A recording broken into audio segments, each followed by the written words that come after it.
Hello, welcome to 3 Gigs, the podcast that tells the story of 3 shows that shape a performer's life and career. Their first show, their best show, and their worst show. My name is Dominic Davy, and today I'm talking to Squeaky Inhell and Hal 9000 from the band Year of the Fist and Cut Rate Druggist.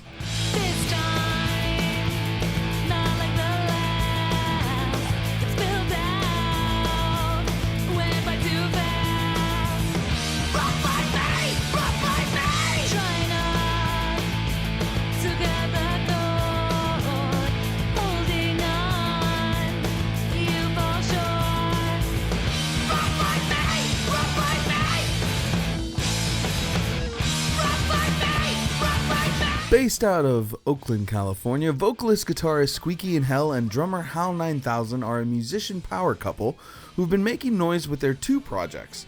The punk rock band Year of the Fist has been going since 2011, and they've been performing as a rock and roll duo, Cut Rate Druggist, since 2019. Now, both bands were recently affected by the COVID-19 pandemic, both losing massive tours and essentially having their calendars wiped clean. Now, I've never spoken to them before like this. This is my real first deep conversation with Squeaky and Hal, and they are amazing people. I had a great time talking to them, and there were so many great points in the conversation. I left a lot of bonus stuff here, and I think it's worth it.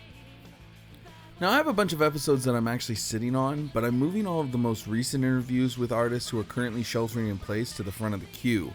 Because, well, they can kind of share what they're going through right now, and let's face it, this is somewhat of a historic situation. I mean, the music industry's been affected on a unprecedented level.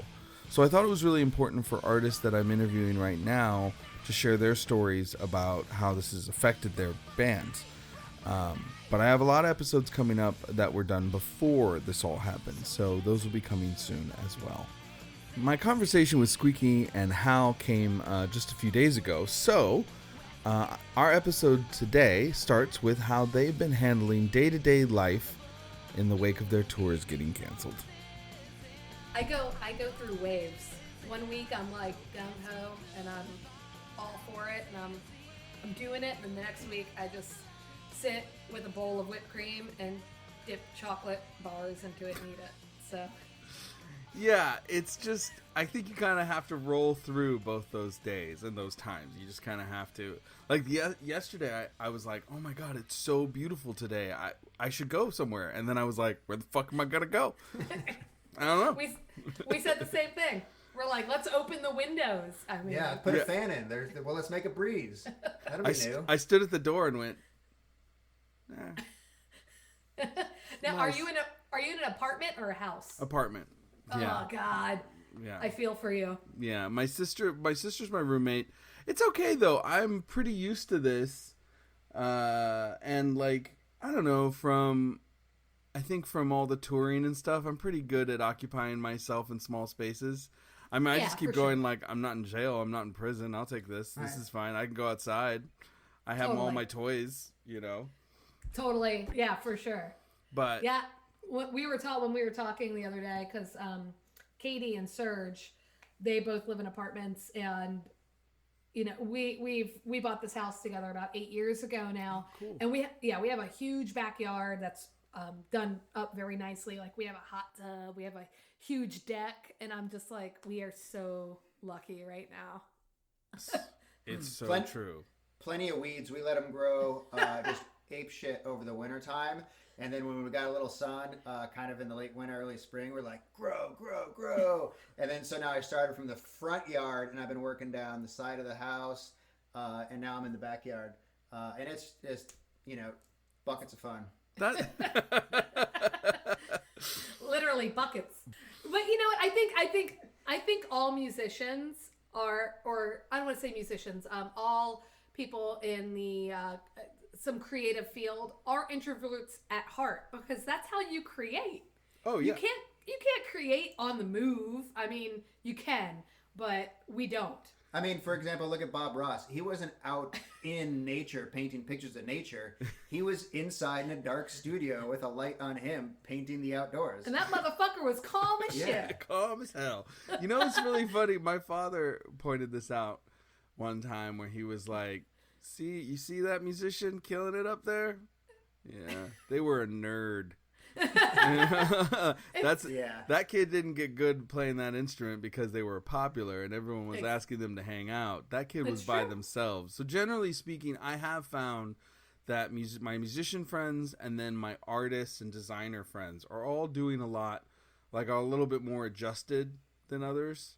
Yeah. And then you have, of course, being in the punk scene, you have a certain amount of like the fatalistic anarchist ones who are like, yeah, I don't know why you all didn't think that this was all so fragile anyway, because it's always been, and I've always been telling you this was all going to fall apart. You know, it's like, you're like, well, I don't know if it's time for I told you so, but, you know, thanks for playing. No, totally. You're absolutely right. My favorite ones are all the memes, though, of everybody going, I thought the apocalypse would look like this, and it'll show Mad Max, and it's like, but no, it's like this, and it's sweats and footy pajamas. And that's exactly what it is. I'm cruising in my pajamas, braless. Who cares? You know, living the dream. I'm living the dream. So how was the bands all affected? Like, how was your guys's? You have two, right? We do. So we have two bands together. We have Year of the Fist, which is a 4-piece, as you know, and then Cut Rate Druggist, which is just us two. And both were pretty heavily affected. Year of the Fist, we had a good amount of tours canceled. And looking at tours we haven't even announced yet for summer, that will probably be canceled. Hopefully fall, we have stuff going on there that hasn't been announced. Hopefully, but whatever needs to happen. Cut Rate, we didn't have any tours, but we had a ton of shows and weekenders, and that we lost that immediately. We actually had to cancel. We were on the road with Year of the Fist for about a week, and we got home. The beginning of March. I think we got home like March 6th or 7th. No, March 8th, because everything went down March 9th. There you go. So March 8th, I think we got home. I could be off a day, but me and him, we were just like, oh God, I don't feel good. And we were like, oh, maybe it's exhaustion, but I think we were both trying not to think about we might be sick, and then we were so ill. We went up to Seattle. Yeah, we had this March tour planned to go up to the Pacific Northwest, and we did that. And then the next town we're going to, we're like, oh shit, well it's hit there and it's hit pretty hard. And the next time we're like, holy crap, it hit even harder there. And we're like, oh, I bet this place we find. You're like, what? Wenatchee's on the map now? Yeah. For having COVID-19, and yeah, we went to all those places and then ended up coming back and got sick, and that was... Yeah, so when we got home, Cut Rate had a weekender. So we got home on a Monday. Cut Rate was supposed to leave on a Thursday. Thursday. Cut Rate was supposed to leave on Thursday, and we were just so ill that was actually we canceled it because we were ill, not because of the shutdowns, but that's the first show I've ever canceled from being ill. Like, I've shit myself on stage, I've puked on myself on stage, I've gone on stage when I shouldn't have. And now, going forward, I will think about that now. You know what I mean? Like, I never thought about that. It changes things a little. This has changed things. Yeah. But, I didn't think of other people, not to be a dick, but I just thought, like, oh, my well-being, I'm gonna pull through. And now I'm like, oh, well, what about those 200 people at the show? They all shook my hand and hugged me. You know what I mean? So I'll think about that in the future. But, so when on Thursday we were supposed to leave, we just looked at each other, and we hadn't gone to work. We were in bed because we have daytime jobs as well. And I was like, I gotta say, I can't do this. And he was like, I can't either. So we shut everything down that weekend. It was only 3 shows, but obviously it's commitment and places that we love to play and people we love to play for. So when we shut it down, everybody was totally understanding. And then come that Tuesday, the state was shut down, and everybody was just like, we're done. Right. All those shows we were going to do got canceled. They did get canceled Thursday in the morning, and then at night we saw the Thursday show was canceled. Friday they announced the Friday show was canceled, and then Saturday they announced the Saturday show was canceled, and then all those places that canceled were like, we're not doing any more shows. Yeah, I mean, it was kind of weird to watch it just all unravel. I mean, my band was fairly lucky because our singer Kate is getting married this month, so... Is she still? Yeah, it's just a much smaller ceremony, you Yeah. know, but with a reception that'll happen another time. Yeah. But we were already set to be in our downtime right now. That's beneficial. I mean, which it worked out because it was like, okay, well, you know, we didn't have any shows to cancel, but we were planning to come back online like in June, you know, late May, June, like we were going to start doing stuff.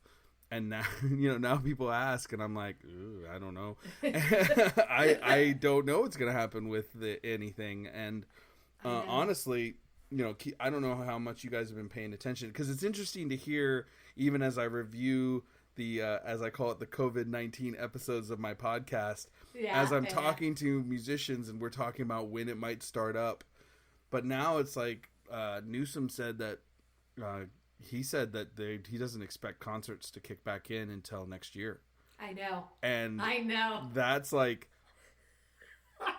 oh, wow, okay. One thing you think about is I think about like U2 at Levi's Stadium, and like that's a concert to the governor. You know, he's like, oh, these people at like house shows or like small little clubs and bars. It's like, where do you draw the line? But I get it. You just don't want a lot of people mixing together. Anyway. Just doesn't want a lot of people mixing together at all. And they're talking about also, like, I've seen, you know, it's all just discussion, but I've seen a lot of indication of people, even in official articles, you know, talking about what the scene might look like.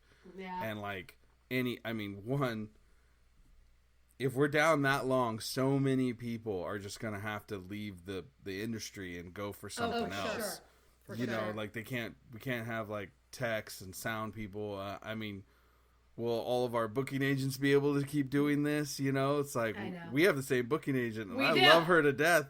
And I'm like, I don't know what she's thinking about. I have no idea what's, you know, if it's a whole year, like what that might change. I know. And I wouldn't be able to blame her, you know, or any of them for any of their decisions that they might have to make. And then, and then all of our favorite venues are going to be done too. Yes. I mean, there's always people looking to start a bar or a club, but I mean, I don't know what's Gilman going to do for a year, for example. Yeah. Like, you know what I mean? Like, and they're talking about how the capacities, I saw like a lot of people think capacities are going to get cut like 50%. I think so too. And then the idea of a guarantee, even up at arena level, is gone. Guarantees are out the door, dude. Yeah, exactly. So it's like, and I mean, I saw that they're talking about that on arena level. Like Billie Eilish, like, you had a guarantee, Billie Eilish? Doesn't matter if you have number one hit. We'll give you a certain amount of money for the bus cost and equipment rental, or, you know, your crew, but then it's all a door deal. And I was like thinking of a door deal at an arena level is like an amazing thought to me. But like the fact that they're going like, oh yeah, it doesn't matter who you are. It's no guarantees anymore. It's going to all be based on door deal because nobody knows how many people will show up. Totally. It's so fucking weird. Yeah. Like, that concept is crazy, but I get it. No, I do get it at the same time, because I think about, like, if they were to open up doors tomorrow and say in a month, fucking, I don't know, someone I like really big, I don't know. We're going to come through. One of those bands I like. You know I like a band. What band did I like? I don't. What bands? I'm trying to think of like a big band that would like, you know. Oh, if you got tickets to go see The Cure, would you go? The Cure. You might. I don't know. Yeah. If there's like fucking, I don't know, 10,000 other motherfuckers. Yeah, how many people are going? Is it an intimate like living room concert? That's the thing. It's only me. No. And that's the other thing that I've seen a lot of discussions start happening. So even when things open, they talk about how I saw some articles about people talking about the Spanish flu and how long it took for people to want to go out. Yeah. And they said like it was like 2 years before people felt comfortable going to a show, and I was like, oh my god, oh my god, like what is that gonna do with everybody? I mean, it's wild. You know, some bands will be fine and put out stuff. Some, you know, people who have other things to do will be fine, but people who don't. I know. Are gonna need to, and I mean, it's so uncertain. I know. I have no advice for. I've had a couple artists ask me like, "What do you think?" And I'm like, "Ask again later." I'm the 8-ball. I'm like, no idea. I don't know. It's so uncertain, and like, I hope that fall shows stick around. Yeah, I was, we had festival appearances planned. AT was thinking about throwing. Alternative Tentacles was thinking about throwing a festival. Not even talking about that right now. Like, so it's just sort of like, so. I know we have some things coming up too, and our booking agent, I'm sure she's dragging, I'm sure she's dragging her feet, being like. I mean, you can't really reach out to people right now and be like, hey, buddy, so I got so-and-so coming through in 6 months. They're going to be like, we might not be a venue. So yeah. No, and I know people were trying for June. Like, everybody, like all these promoters, everyone started, and booking agents were all trying. And then the hammer came down and was like, okay, then I got all canceled out. Like, everybody was trying to be, like, positive about it. But yeah, that's the scariest part. It's funny. I don't want to say it's funny, but it's funny. We know it's hilarious about this whole viral situation. No, but and that's the thing, when me and Hal were really sick too. So a month after we came home, we were supposed to leave again to go out with the Dolly Rots for about a week. They were doing a month, and we were doing the last week with them. And so Lewis called me, and he was like, hey, I don't want to be the bearer of bad news, but this COVID-19 thing seems to be really serious, and we want to be proactive. And I'm like, no, I get it. I said, me and Hal, we just got back from, Year of the Fish just got back from the Pacific Northwest. Turnouts were good, but we even had a good amount of friends that were like, no, we're not going to come out because, and it was because of the virus. And a handful of people we know are also nurses or doctors, and we're like, we just can't come out. Right. We can't risk it. So when Lewis hit us up and was like, are you, I just want to touch base and let you guys know what's going on. We were like, I totally get it, totally understand. And within like a couple weeks, all those dates we were supposed to do were rescheduled to August, and I'm just like, as much as I want to do it, I want to believe it'll be done. I mean, we all know that this summer's a wash. Yeah. I'll wait from the word from the powers that be, but yeah, I mean, it's. I know. It's so rough. It's like everyone's like, what are we supposed to plan? I don't know. We don't know anything, and it keeps changing. And honestly, it just looks bad. I mean, our country isn't even testing properly at levels now. Like, I'm surprised when somebody tells me they got tested for COVID-19. I was like, you got tested? Somebody had a test by you? I know. We tried, when we first got sick, it was, they laughed at us on the phone because they didn't want us to come in. Our doctors and your doctors, or your doctor sent you. Yeah, I got to talk to her. She said, they're not even testing us. Yeah, unless there were specific requirements, and I was like, I can't tell you somebody I was in contact with that was positive. We had to prove that we had come in contact with someone that was positive. They had said they even had some doctors that didn't hit the criteria to be tested. And even if I wanted to be, she would have to bring it up the ladder, and somebody well above her and her bosses would have to figure out if it was worthy or not to do it. But because of my age and demographic and stuff, I think they were like, let them die. It is in a sense because of limited. It's funny you say that. It is in a sense that trauma medical situation where you're deciding it instead of living or dying. You're deciding worthy of test, not a test. Are we going to waste a test? Like, I get it, and I get it. Yeah, I do. But I think we could all argue that we should have had more tests readily available. I mean, there's a lot of suspicion that myself, I was incredibly sick through January and February. And at first my doctor was like, I don't know. And I still don't know. Yeah. They're like, she was like, maybe it was a bronchial infection. I was like, yeah, but you never saw me. We talked on the phone. Because I actually called her after I was sick when I started healing, and I had this serious cough that wouldn't go away, like You more got than sick usual. right off a tour too. I did, and I remember you telling me that. I was very sick for a long time, and it all matches up. And she was saying at one point, she was like, well, maybe that was a little too early, January into February, but we've now established that the first recorded completely, verified death of COVID-19 was in the first week of February. Yeah. So, I mean, people had it, and it was bouncing around. I mean, did I have it? I don't know. I'm probably not going to know for a long time because it's going to require them to... I mean, I know they've been testing medical staff for antibodies, and they're not planning to actually test regular people until, like, June at the earliest, probably July.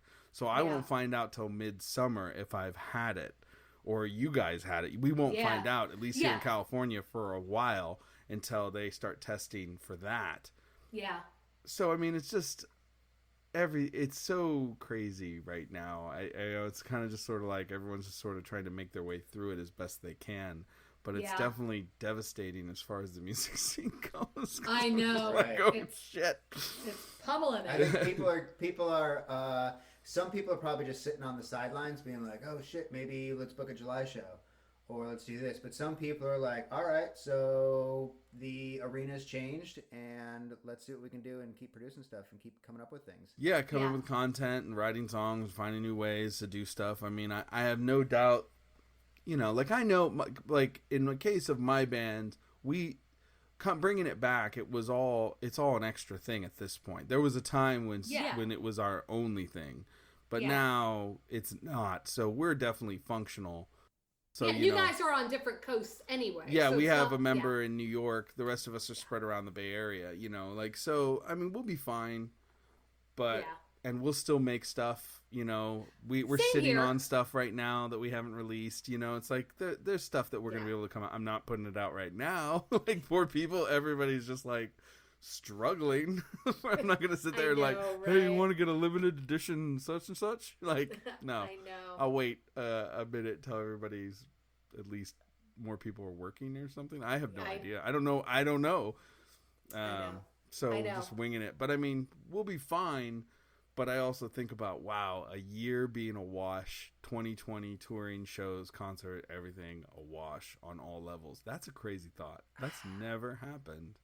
Yeah, I know. And I think about, like, since I started playing music live, the longest I went without playing a show was when I moved to California. And I joined a band pretty fast, but then our first show was, so pretty much 6 months has been my longest span. I moved to California in November of a certain year, and I had my first show, I think, May of the following year with the band I had joined. So that was like my longest span. Like, and I'll never forget getting on stage after 6 months being like nervous. I was like, holy shit, how am I nervous? I've been doing this so long. And then, but there was just that gap. Oh yeah. And I know that's going to do it again, which I'm kind of excited about because I never get nervous anymore. So yeah. Kind of like that. It'd be nice to kind of kind of reboot a little bit. But I mean, if we're trying to find silver linings in this shit cloud, exactly, that we're dealing with, it's like for people that are still surviving without the income of music, like everybody in Year of the Fist and us being Cut Rate Druggist, we all have daytime jobs. This is not our career. No, Tsunami Bomb either. None of us. This is nobody's full-time job anymore. It really can't be. It's no. I mean, it really... We wouldn't be talking on a computer if this is our full-time job. Yeah, no, I mean... mail you a letter. Yeah, it's not the early 2000s or the 90s or the 80s where it was a very different time. I mean... Exactly. The first time around, there was a time where Tsunami Bomb was my only job. Yeah. But I wasn't... Even then, I wasn't rich, but we were gone all the time. Exactly. So, Yeah, I used to be in a touring band as a job as well, and it was cool, and it was fun, and, do I miss it? No. I like where I'm at in my life now. Yeah, everything has its chapter, and so... I found that I fun. miss the traveling more than anything. Yeah, It's the traveling, and so being able to travel with this project, even on a much limited basis, where I'm not like living on the road. I that's all I needed, like to be able to go. Okay, let's go to the Northwest. Okay, let's go to the East Coast. Yeah, it's fun. Ironically, It's that's fun. on the that's not happening now. But I mean, No. and also it's important to note that when we were both touring with bands, and that was our full-time job, gas was a lot cheaper. Oh. Everything was a lot cheaper. Gas is getting cheaper now. I know, But you can't use it. You can't use it. You can't use it. No, I know, for real. I'll never forget the first time I played California. So I'm originally from the East Coast, and the first time it was the late 90s. It might have been 99 or 2000 when I first hit California for the first time on the road. I'll never forget, I saw the gas at that time, and I think the gas at that time was like $2.25. And I was like, holy shit, what is this place? This place fucking rip off. And now I'm just like, I see it for $3.25. I'm like, oh, sold. Dude, I remember, I used to always talk about it, like, not to be like, I remember when, but No, I totally. remember when you'd get paid $100 for a show. And then with that $100, you could fill your 15-passenger van, tanks of gas, 2 tanks of gas, with $20 left over. And then you could put towards staying somewhere or give everybody some per diem, and then you could keep the merch money. And then, Right? by the time I got to my next band, I remember it was like 1 tank of gas with a little money left over. and then nowadays it's like not even a tank of gas. Like Right? not even that's like I'm like, man, I hope they raised opener prices more than they paid us, cuz I know. I don't think you can know. tour as an opener anymore. I don't know how you would. I know, man. It's crazy. It is wild. I'll never forget this one time when we had no money left at all, and I know I told you this story a bunch of times. And we were in, I think we just hit up the Nevada border from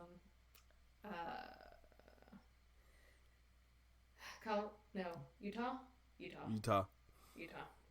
I was sort of waiting. I would have helped. I would have helped faster, but I was like, it depends on which state you're coming from. I don't know what you're talking about. I was trying to think if we were below or. You're coming from the west side, the south side, the north side, the east side. Which state? It's. I know, it's horrible. And we had hit like this dinky little like gas station that had machines, and to me it's all new. Like to be able just to like go play a casino machine or So I'll never forget, we had 80 cents left, 80, and that's when machines still took change. And I put the money in there, and I won. I won like $120, and I was like, and I'll never forget. You remember what game it was? I told you. Oh, it was the Little Green Men. Yeah, It's that little alien game, and I play it every time I see it. But it was, that was my first band that I toured with. Actually, it was my first band. And we were so broke and so fucked. And then when I won $120, I knew, like, we were heading to Seattle. Like, wow. That was we came through there to go up that way. That's such a long drive. Oh my and God. I was like, we can do it. We can do it. And then we played some Nazi bar in Seattle. But regardless. Yeah, I'll never forget that. Like that 80 cents. That must have been amazing, because I do remember days like that where we'd roll into a venue and we're like, well, let's see how much money we make tonight because we have nothing. Let's hope we can get to the next fucking city. Oubliette in our band, the keyboardist vocalist, when she started the band, she was like 16, 17. So she asked her dad once, she told me, it's like, why did you let me go on those tours in that piece of shit van? And her dad was like, you kidding? That was so fun. If I could have gone, I would have gone with you. That would have been fun. And if you went into anything, I would have just flown you home. Who cares? It was easy. Like, whatever. He goes, I wanted to do it. But he's like, yeah, it was crazy. But, like, if you called me and said, I'm broke, I would have sent you money. If you said, we broke down, I'd have flown you home. He goes, I wanted to go.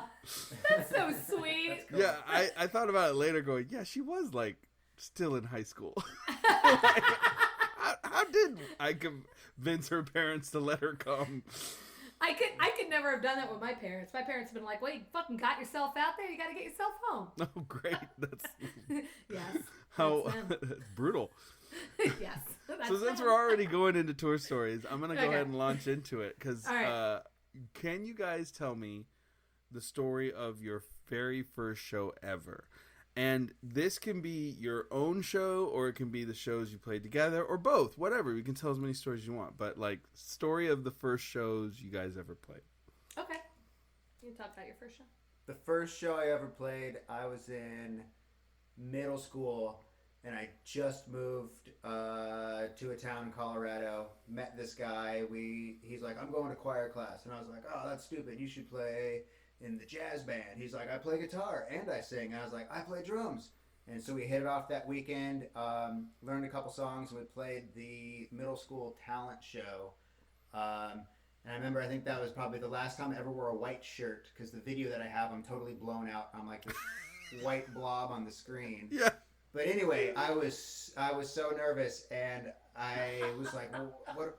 Back behind the curtain or the stage, I was like, what do I do? I was like, oh man, this is not going to be good. I can't just leave my drum set's out there. I was like, I could lose my drum set. And so I took a deep breath and I breathed out, and I swear I saw these butterflies fly out of my mouth.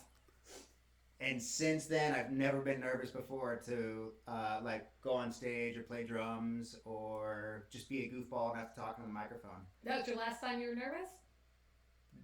To go on stage. Yeah. Yeah.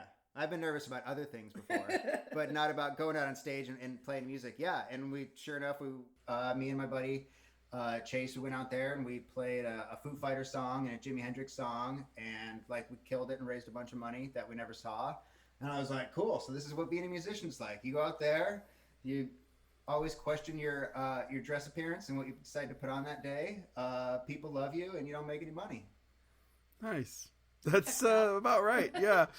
I do like now I feel like I want to tell anyone I see that's nervous that they're blowing butterflies. Like I feel like that should be the term. Like they're not blowing. Yeah. You tell them that they gotta take a deep breath and let them out. You gotta let out the butterflies. That's really amazing little moment that you had, like a little mental visual. So sweet. You know, and that was how you were able to kind of come to terms with it. Like I'm and sure there's lots of explanations for that, but that's pretty magical. Right, yeah, it is magical, and I wasn't somebody that, watched a lot of cartoons or, things like that. It was, like, totally not me I probably look weird saying this, because that's totally, if anybody knows me, they're like, oh, this guy's freaking seeing butterflies now? And I was like, all right, he doesn't do drugs, he's not crazy, he probably doesn't even know how to draw a butterfly, but he knows what they look like, and they're coming out of his mouth, so. It's pretty epic. Aww. That's a great story. That is a good one. Yeah, that's a good one. I thought about that one. I love it. All right, what was yours?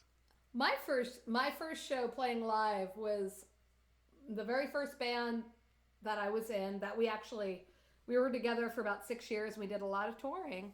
And it was at a sports bar. And I tried to remember the name of the sports bar, and I can't. But it was in Richmond, Virginia, which is where I used to live.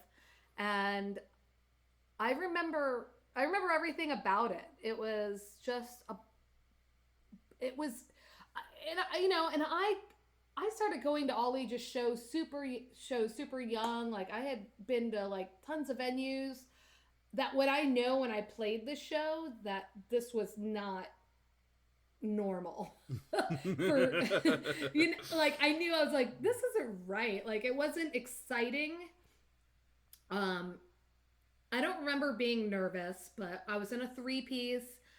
I remember everything about it. I remember the way my hair looked. I remember actually what I wore. Not that I put thought into what I was wearing, but I just remember being like totally disappointed. Because I was just like, I felt like we played well as well as we could play at that time. I don't know how old I was. Maybe I wasn't old enough to be there. Maybe 16 or 17. But I was, I just remember being like, if these are the venues I gotta play for the rest of my life, this sucks. Because I'd been to so many good, really great shows, punk shows and all ages shows, that I was kind of like, I don't know how the show occurred. I really don't recall. I'm sure that someone just gave us a chance. Mm-hmm. And I just remember just playing, and a lot of friends came out. A lot of people came out. It wasn't like dead and people were watching TV, but I just remember being like, this is not the aesthetic that I'm used to. Yeah, it's not what you were looking for. No, and I just remember feeling that, and then like within 3 shows later, we were playing with and to the crowd that we should have been playing with, like right. that. I don't want to call it the scene because that's such a shitty word, but the people that would appreciate us, and right. the bands that would appreciate us. Like we were playing with a bunch of dudes that it was like jazzy shit, and here we are. We were all women. All 3 of us got up there, and everyone of course comes to check on us to see if we know how to plug in our amps, and it's just like, fuck, man, this isn't what I want. But totally. So my first show wasn't really great, but I mean, I will hold it in high regards because the girls in the band with me that time were awesome. We had a great time together. And I do recall we all looked at each other afterwards because we were just like, what was that? What was that? But it's like that thing, you take any show you can get at first, and it was like, it just didn't happen to be a show in this quote-unquote scene. It was a show at like a sports bar. Somebody was like, oh, I found out we could play here. And everyone was like, okay, that'll be the first show. And you're like, what the fuck did we just agree to? Yeah, totally. And it was a bummer, but I just feel like it happened, and maybe if it would have been to a fucking room of all my peers per se, maybe I would have thrown up. I don't know. Right. But because I got up there and I was like, oh, okay. I just breezed through it. That's awesome though. I mean, but I get it. Like, it's awesome that you pushed through it and like kept doing it and didn't go like, okay, this sucks. I don't want to do stuff like this. So I'm glad you kept doing it. Yeah, it could only get better. I was just like, like I said, it wasn't bad. There was no one like ridiculing us. We didn't sound like shit. Not that I can recall. I'm sure we did, but it was just like, what's all the hype about? This is weird. This isn't so much. This is okay. This is all right, I guess. I mean, last time I played Richmond, Virginia, nobody showed up except for a guy dressed in a tiger suit, and he rolled around on the ground by himself.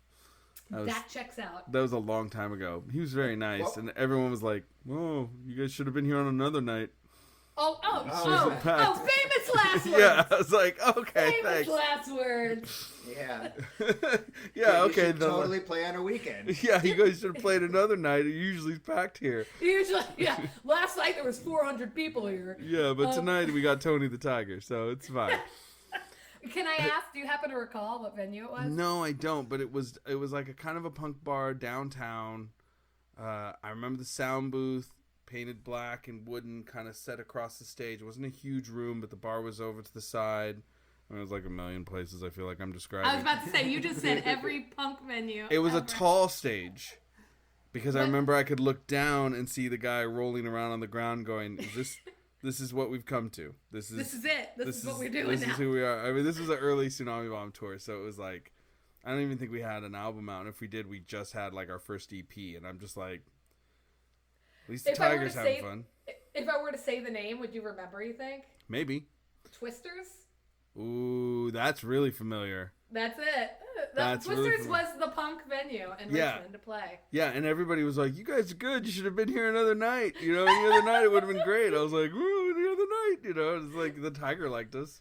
Did you have Twisty the Tiger? Was he the mascot? No, it wasn't Twisty the Tiger. Nah. No.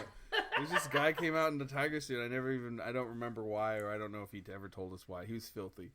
But I left there in I think 2002 or no 2001 or 2, and I don't remember seeing a tiger often. This was that era. This would have been 2000.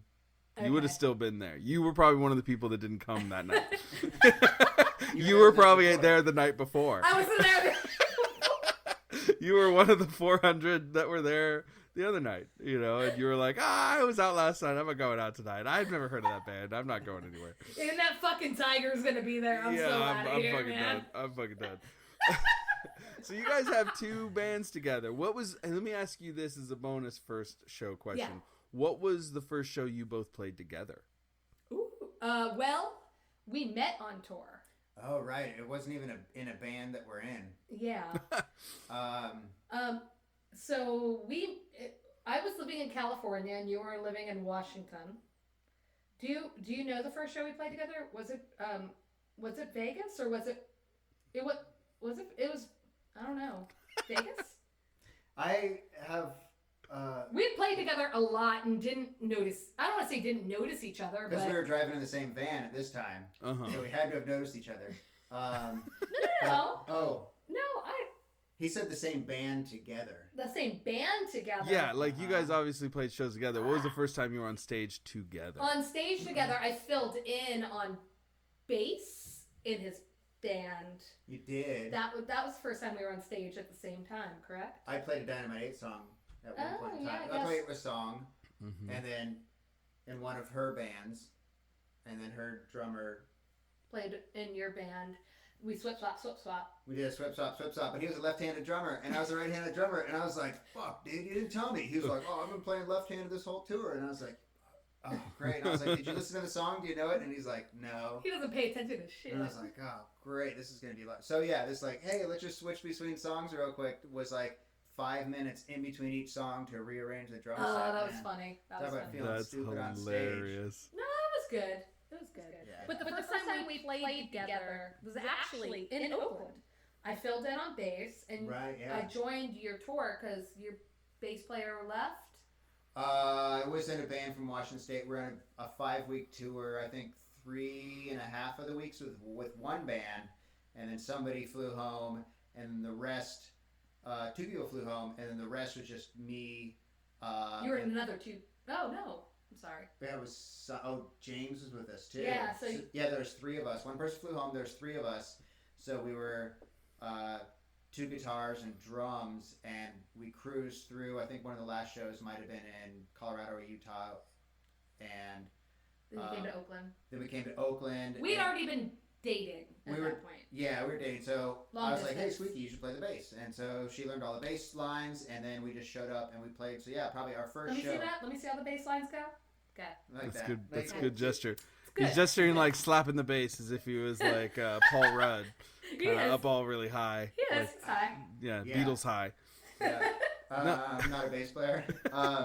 But you guys should try playing it up here. It's so much easier. But you guys totally should do it.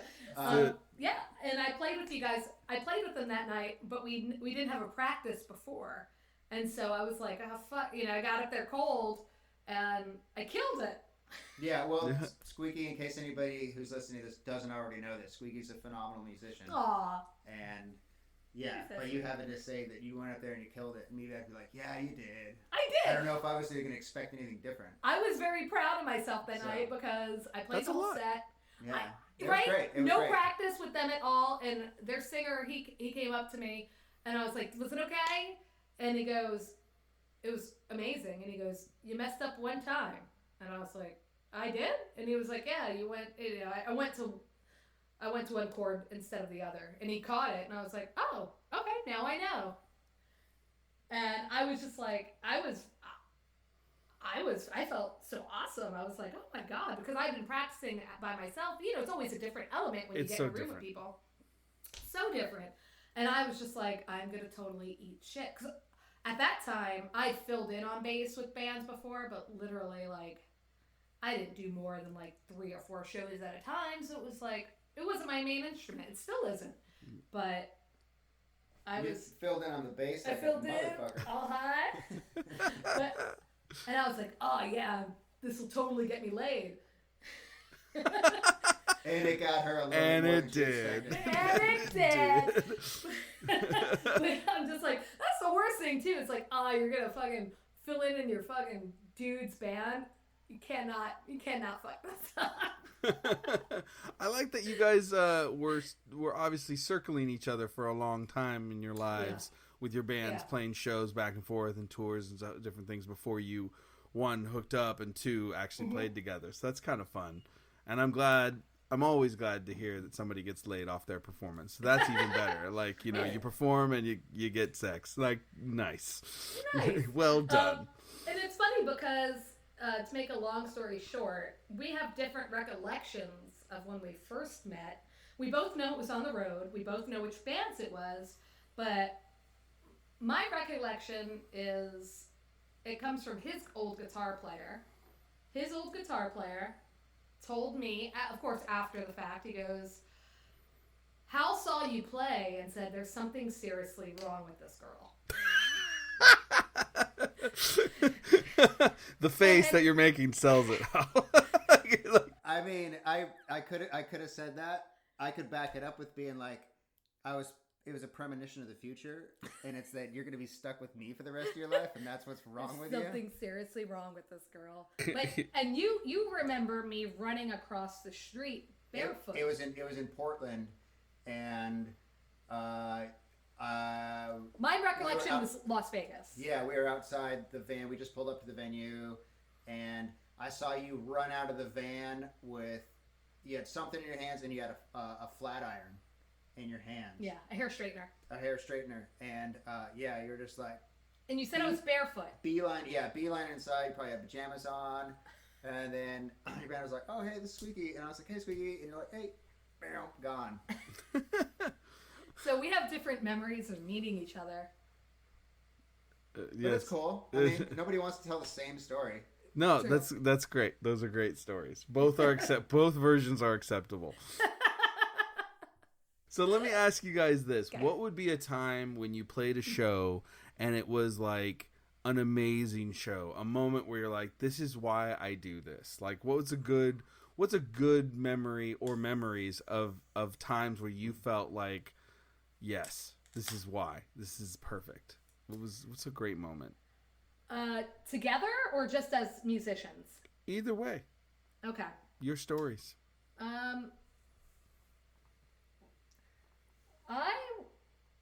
I'm just going to touch base on together, and then we can tell separate. Okay.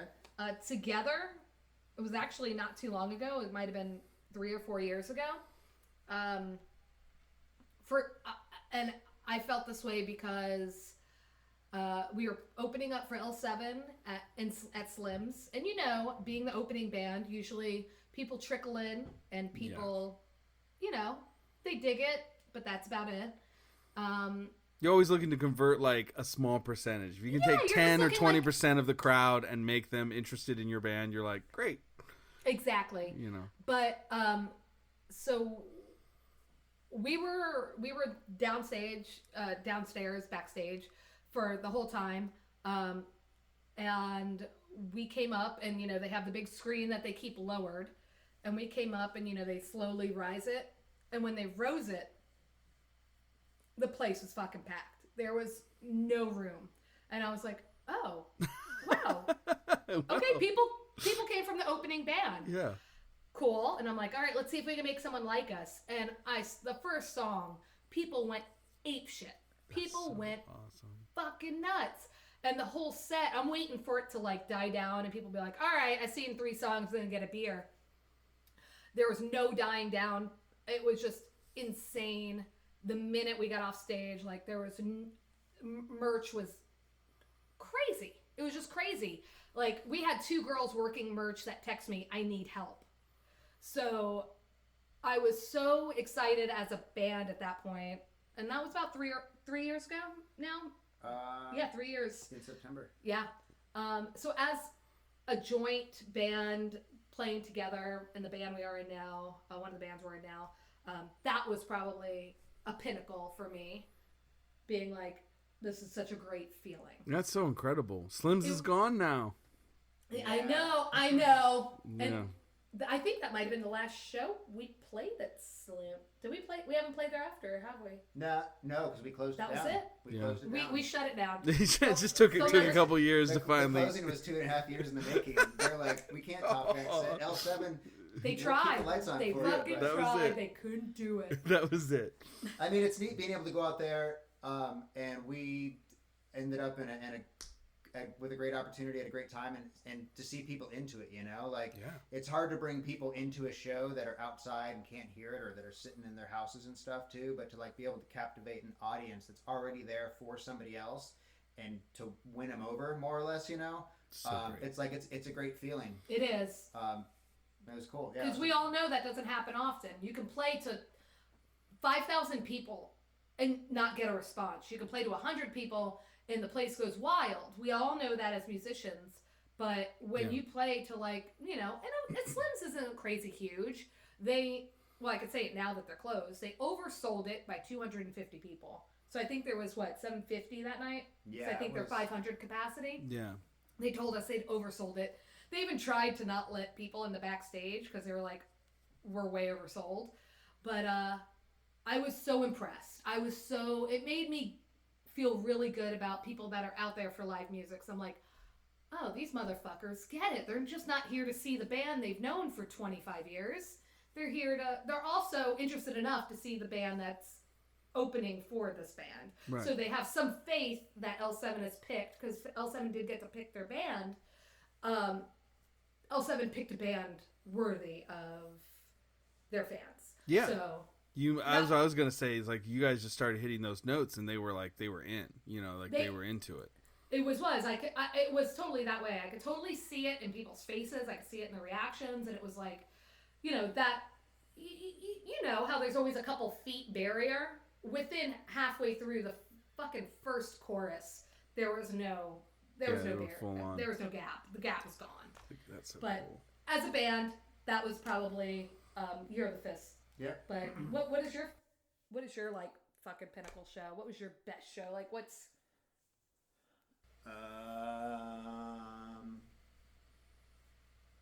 I didn't think about this one. I'll talk. And it's fine. I mean, it's fine. It's like we all have. I mean, you probably have a few of them, where they were just so great. These moments that grab you, and it's tough sometimes to pick it out. It is. I mean, that's a great example of one. Where you won over an opening. Because opening a show for a bigger established band sometimes can be so much harder, especially depending on what kind of crowd they have. And totally. I remember hearing stories about people who opened for Metallica where their fans would just turn their backs on the opening band. Could you imagine that? And not even give them a chance. Yeah. They just wouldn't even listen. They just turned their backs on the audience. The audience turned their backs on whoever opened for Metallica for years. That was like a tradition. It became a thing. It was just gross. And I'm like, I wouldn't even have an opener by that. At that point, if I was Metallica, I'd be like, we'll just play longer. It's fine. We'll just start the show later. We'll play longer. Let's not do that to anybody. That's messed up. Right. But they let it happen. I'm sure they found it funny at that point. Oh, I'm sure they're laughing their asses off backstage. That's horrible. Yeah. But hey, that was a good way to sell back patches, though, It's like, hey, everybody, show this band who you really want to see, and everybody has like a Metallica back patch. That's a good ploy to do it, Like, you hey, also wonder. You also wonder for the ones wonder for the ones that pulled it off, but they didn't turn around, but they secretly went and bought merch. It's like the ones that actually, like, I couldn't watch you because it's a Metallica show, but I bought your record. Good job. It's funny. It's I won't make it a long story, but our friend Craig, who you probably know as well, he plays in the Love Songs. I don't know if you know that band, but they're a great band. He's a great musician. Everyone in that band's amazing. But I mentioned Craig because we saw him on Cut Rate Druggist last run in February, and he was telling they had just done a tour. The Love Songs had just done a tour with, I believe, Subhumans. I think so, yeah. And he just told us a funny story about this one guy that kept coming to their merch and looking at their record, and was so interested. And Craig was like, hey, can I help you with something? He was like, your name just sucks. The band's name sucks. I just can't get it because it sucks.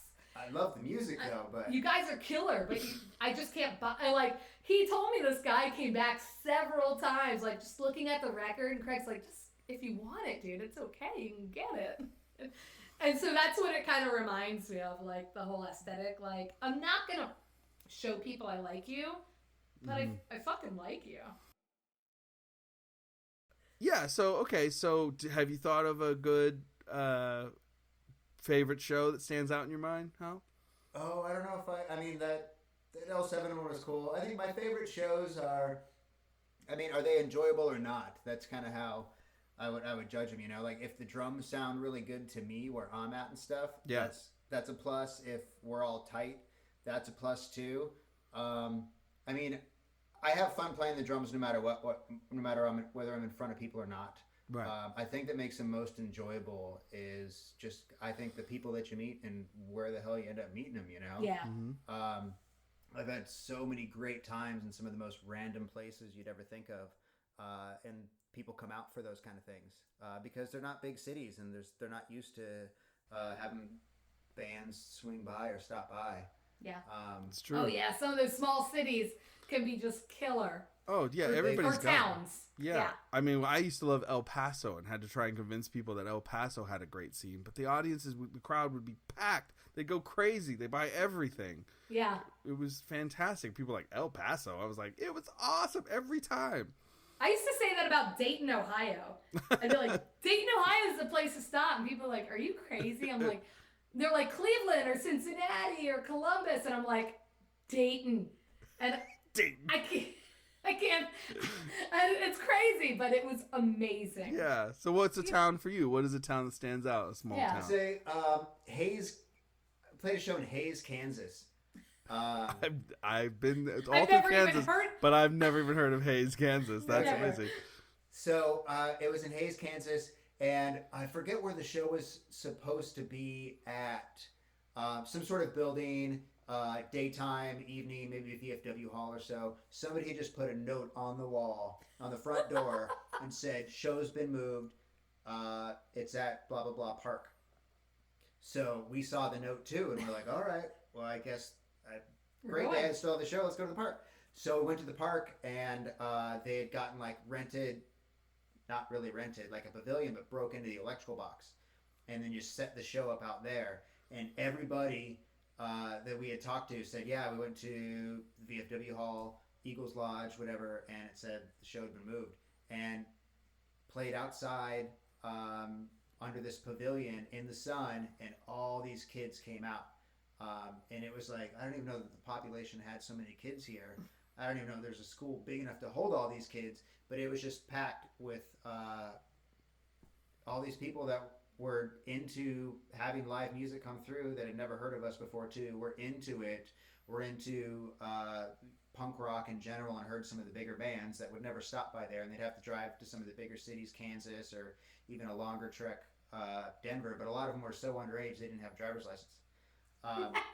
But the ability to go out to somewhere and be like, Hayes, Kansas, I don't even know where this is at on a map.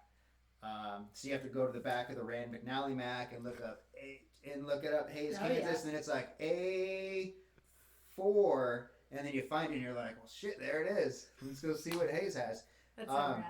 That's Yeah, awesome. so I don't think it can stand out as my most favorite, but in terms of meeting people and people coming out to the shows and just like what they ask you and that they want to hang out, and I mean, some of my favorite shows have to be some of the places where I met some of my most memorable friends that I have to this day. Mm-hmm. That makes sense. I mean, if it wasn't for those, if it wasn't for playing music and going out there and having fun and taking the leap of faith and stuff and being out there on your own, with the exception of a couple friends surrounding you, you don't know where you'd be without the people that you have around you. Yeah, meet people in the weirdest spots, man. It's true. It's true. It's really a particular type of people, and there's a there's a range of personalities within that type of people, but For sure. but it's a type of people who do this and continue to do this.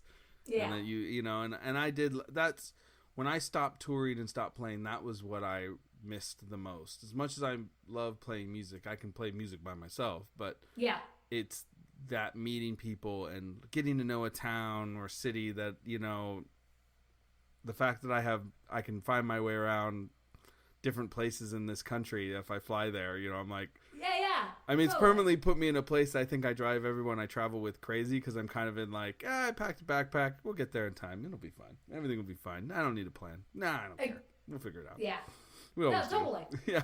I totally get it. Yeah, Totally get it. you just get to that point. So yeah, I totally see why those would be the standout. Yeah. All right. Any do you have one more one individual, or is that L7 one is a pretty epic one? L7's pretty epic. The only other thing that would stand out was with Fabulous Disaster. God, I think we might have been in Belgium or something, Switzerland maybe, and Europe is really big with boat shows. Like you've been to Europe, you played Europe, but when I was there was a lot of shows on boats. And they were venues. They were venues. And I'll never forget, I'll make it brief, but we played, it was a sold out show on this boat. And it was amazing. We got there super late. Oh, it was France, because we were going through a tunnel that was on fire. So we were like stuck in the tunnel for hours. And we literally got like, the opening bands had played. People were waiting for us. And we pulled up. Everybody and their mom helped us load all of our gear. And we played, and the place was so packed. You know the whole, like, the walls are sweating, but it was on a boat, and the boat started moving, and the gear is on wheels, and it starts moving, and people are there holding our gear. And after about 5 songs, we stopped. We were like, all right, we all need to take a breather, because the boat is a-rocking. Like, it was awesome. A little frightening, because I played on a couple boats on that tour, but that one was like, it was moving. Like, I was feeling seasick, and I move around a good amount, and I'm like, oh, I'm feeling this, so something's up. And having people like come and help hold stuff, I was like, all right, let's all take a breather, everybody. Let's let the boat stop moving. Yeah, let's let it settle. Everybody, how's your day? I'm so sorry, we're late. There's a fire. Like, but it was probably, we all looked at each other. We all had like a little bit of fear in our eye, and we were like, well, let's just see how this how it rolls. And unloading loading back in the van or bus was horrible. The nightmare.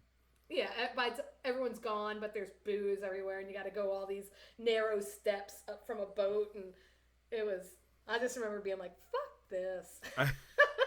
But it was amazing. But it was an amazing show. I can't tell you how many times I've seen stairs and just been, stairs. That's, it's so funny, because I kind of wanted to start asking, we share the same agent, as you said earlier, her to start asking, are there stairs? And put that in the booklet, so we can prep ahead of time. Yeah, be mentally prepared. Like, there's a venue in St. Louis I remember, and I just remember looking up, and one in Wisconsin that had like, you had to go up like 2 or 3 stories, and I was just looking up this long stairway with holding the 8x10 cab, going, fuck. I know, it's the worst, man. Oh my god. We were last fall. We were in Cambridge. And we played at the 3rd story of this Chinese restaurant. A great spot. Great spot. And this tour we had flown, so we had everything backlined. But typically, if we have our own stuff, even if it's like 3 stairs to get into a place, we're like, oh, son of a bitch. Yes. Can't roll it in. And then we looked at those stairs and we're like, holy crap, they got taller and wider and narrower at the end, and then steeper, and then there's a corner, and it was like, oh my god, we would have just said no, we would have canceled. It was 3 flights. Yeah, it was 3 flights. I think it was 3 flights. And we were just like, all right, well, I mean, our thing is, when we're backlining, when we see the band, the supporting band, or the supporting band, we'll help them load in the gear. We're using it. So obviously, and they had already brought all the shit in by the time we got there, and we were like, oh, thank God. Yeah, you're like, I'm so sorry. Thank God. Thank God we were late. Oh, Jesus Christ. Oh, my God. Thank God we were late. Did you see the stairs? We were dying. We were just like, holy shit. How do people do this out here? It's weird to say, but I remember the terrible stairways.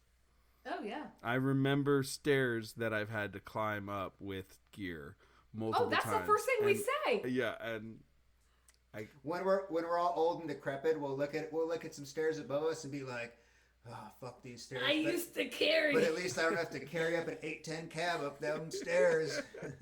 I just got my cane. It's like, oh, Lord, have mercy. Come get me now. You watch everybody else grab all the light shit out of the van first. You're like, yeah, I know. I'm going to be stuck with that. All right, let's do it. Fantastic. I Oh, my remember God. we were in Wyoming.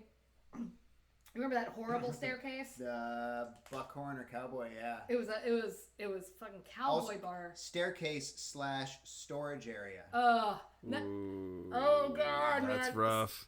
I think Serge, our bass player, he gave up. He was just like, I'm done. He got ice cream afterwards. Yeah. I deserve this. Yeah, I deserve that. When we were done, we were like, where's Serge? We couldn't find him. And then across the street, there's an ice cream place with like a full glass window. And I'm like, there he is. But it was, It wasn't lifting stuff up the stairs. It was lifting shit up the stairs, and then while you're on the stairs, lifting stuff over things That were get on it the in there. stairs. And it's guitar cabs, 410 bass cabs, drums and cases. and I'm a wide lady. I got hips for days, man. So I'm trying to get up that staircase, and they're like, my hips are rubbing along the side. I'm like, oh my God. That's awful. Oh, see, I remember all the worst load-ins. It's weird to say that, but odd trivia. do. I remember terrible load-ins. And when you go back to those venues, or when you get booked at those venues again, and your bandmates are talking to you, you're like, oh, have we played there? You're like, yeah, remember, it's the place that has the blah, blah, blah staircase and the blah, blah, blah. And they're like, oh, shit. Yeah, everyone's like, oh. That's right. I remember it. They don't have a ramp or an elevator. No. Womp No womp. one to help. Yeah, that's amazing. Okay, well, that leads us into an all-time discussion of terrible stairways. Leads us into the final question, ironically enough, of this podcast. What is one of the worst moments that you guys have had on stage? A moment where you're like, what the fuck am I doing here? And why am I trying so hard? This is awful. Like, so do you have any shows that stand out where you were like, I just want to go home? Do you want to do a joint one on this? Do we know what it is? Do we know what it is? I'm sure it is as soon as you ring a bell. I have an awful story, too. Okay. I did it to myself. I did it to myself. I mean, obviously, we all have the. As I'm thinking of like the current band situation. I think about the show we had in what's that city in New Mexico? Santa Fe? Oh, we played. Santa Fe. Yeah, it was. Oh Santa my Fe. God. You're a great guesser, Dominic. Because I've played the shows that you got. I've played all the places you played. We have the same booking agent. No.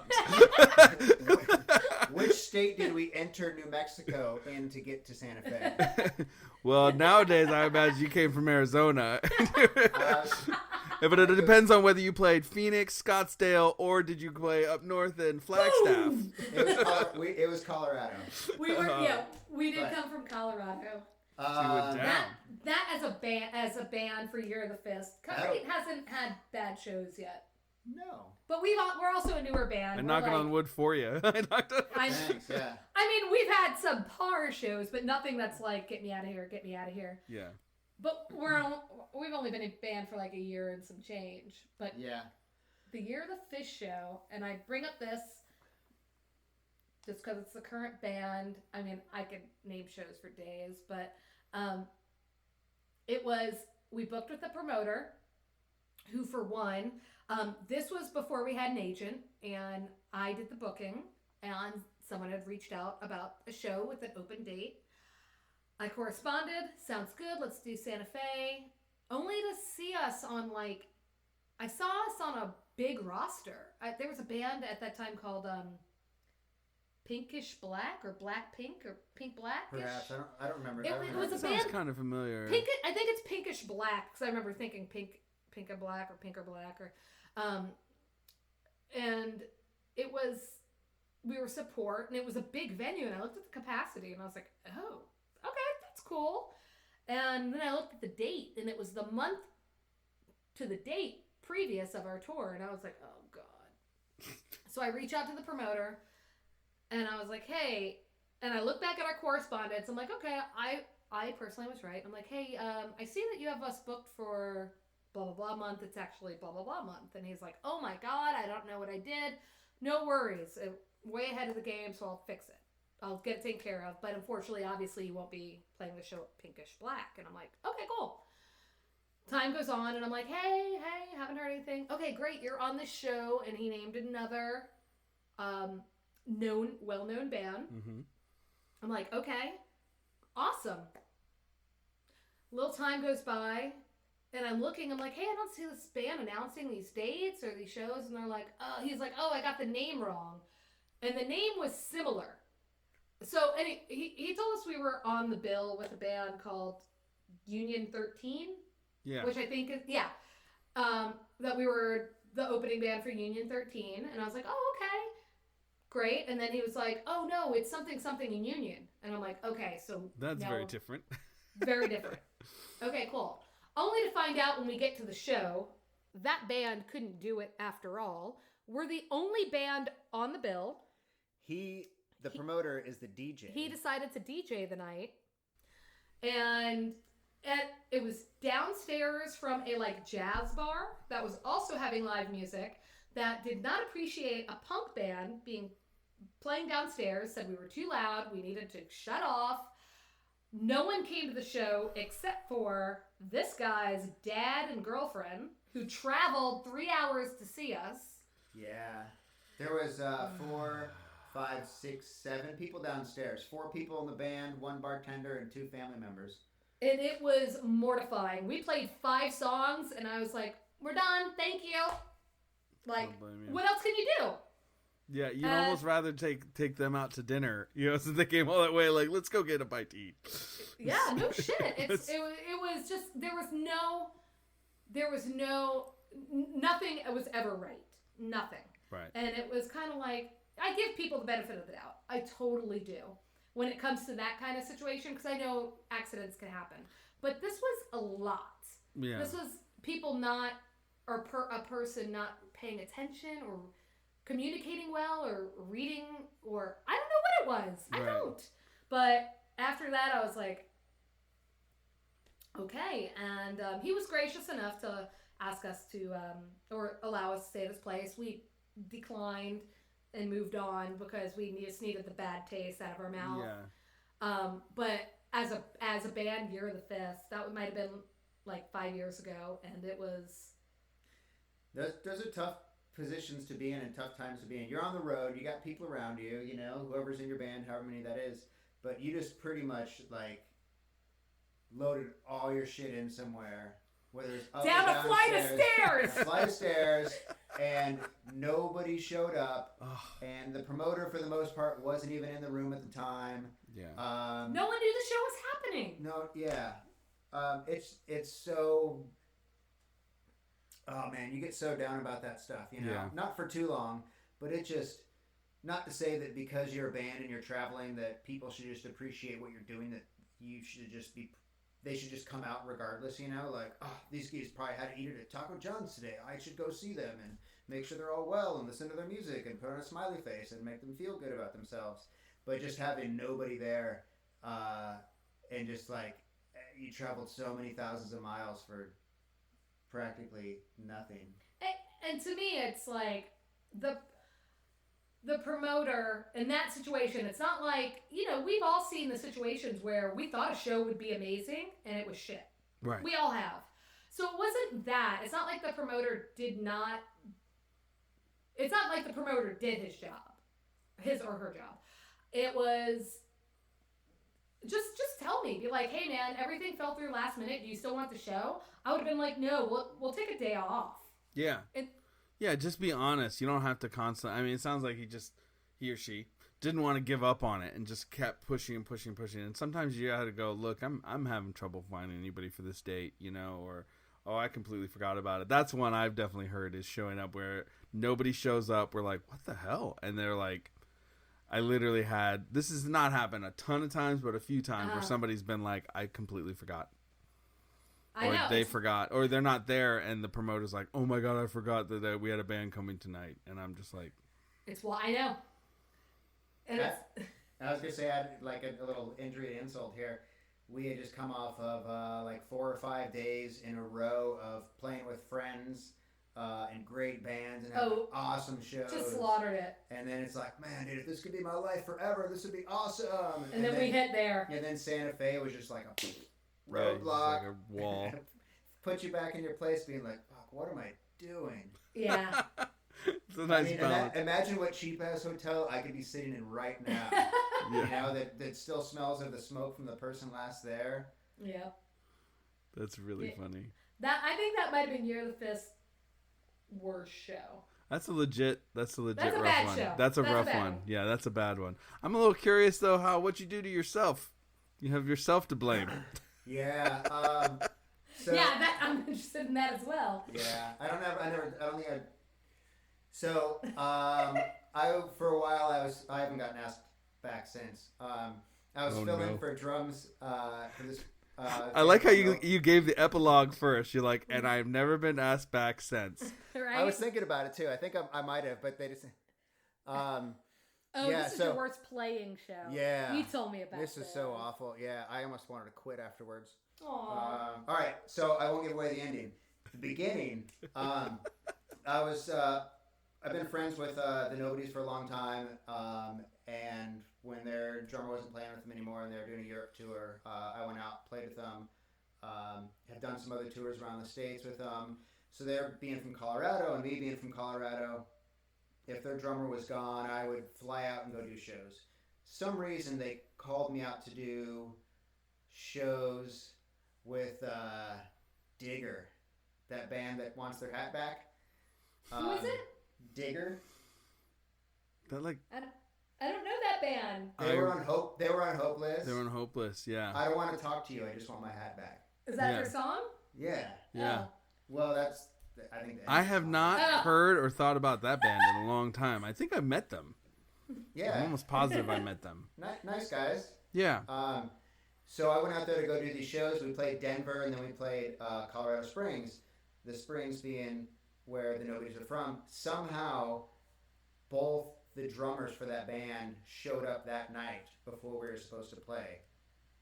And both drummers for the Nobodies? Yeah. So nobody told me that they just couldn't make the Friday night show, but they'd be there on Saturday, and they felt that it wasn't all that great to fly me out there to just play one show and then watch them play the other one.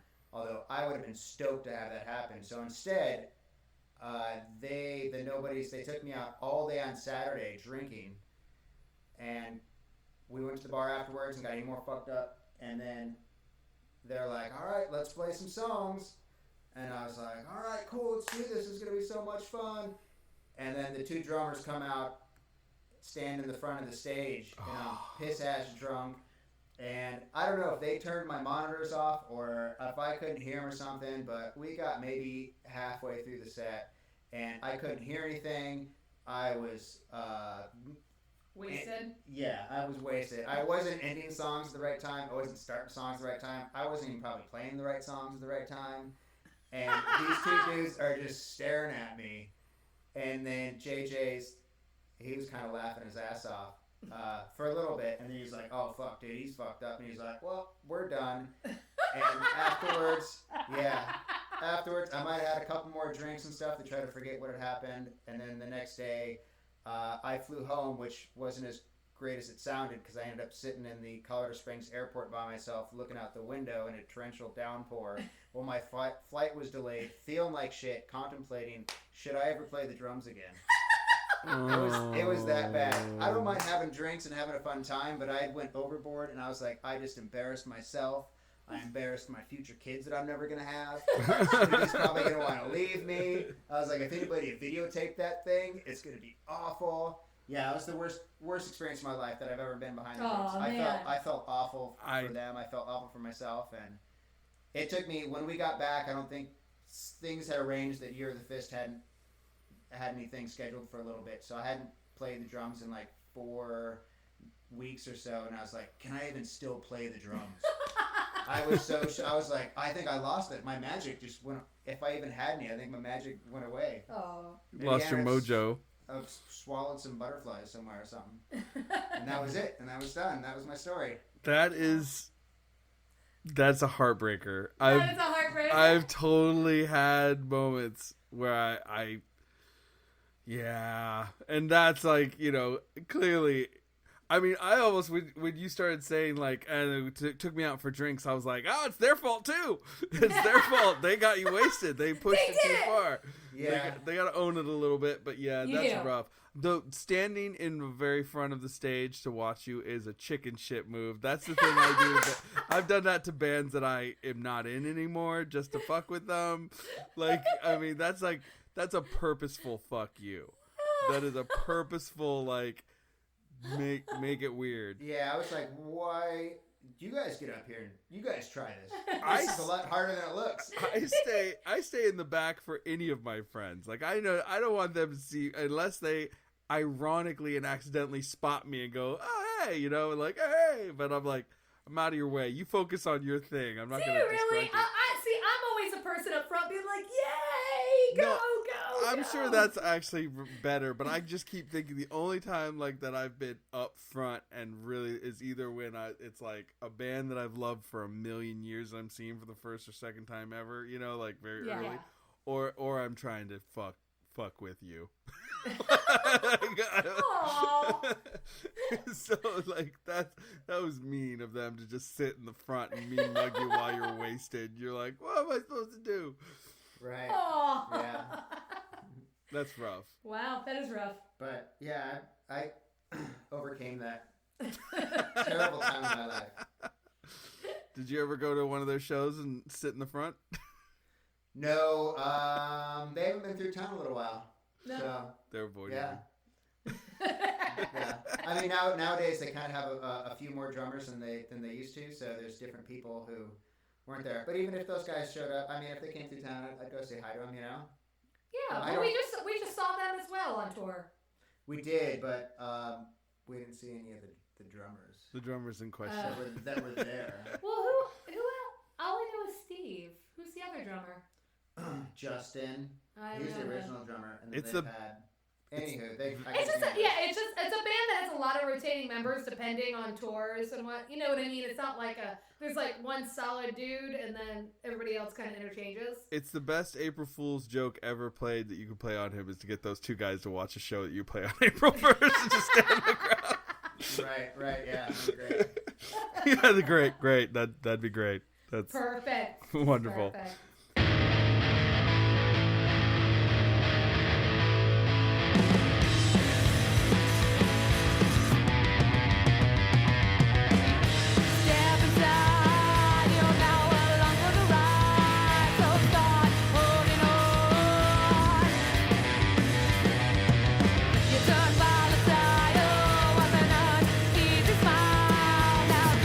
You've been listening to Squeaky Inhell and Hal 9000 from Year of the Fist and Cut Rate Druggist. If you want to find out more about Year of the Fist, check out yearofthefist.bandcamp.com. And if you'd like to know more about Cut Rate Druggist, you can find them at cutratedruggist.bandcamp.com. Both are great bands and should not be missed. Seriously, they impressed me when I saw them, and they're really talented. If you want to find out more about 3 Gigs Podcast, you can find us at 3gigspodcast.com and on any social media platform by searching 3 Gigs Podcast. If you're listening to the show through Apple Podcasts, please consider rating and reviewing the podcast. And the more people that rate and review it, the more people that hear it on that platform. However, if everyone listening could do me a favor and tell one person that you know that you think would like the show, that would do more than anything else. I would very much appreciate it. So just let a friend or family member or someone that you know in a band about this show so they could hear the stories. I think they'd enjoy it and it would mean a lot to me. So thank you. We open the show with Ghosts by Year of the Fist off their new album Revive Me out on Heart On Records. And we're closing with Side Eye by Cut Rate Druggist off their self-titled debut album also on Heart On Records. Well, that's it for the show today. I hope you all enjoyed it. Thank you so much for listening and I'll see you next time.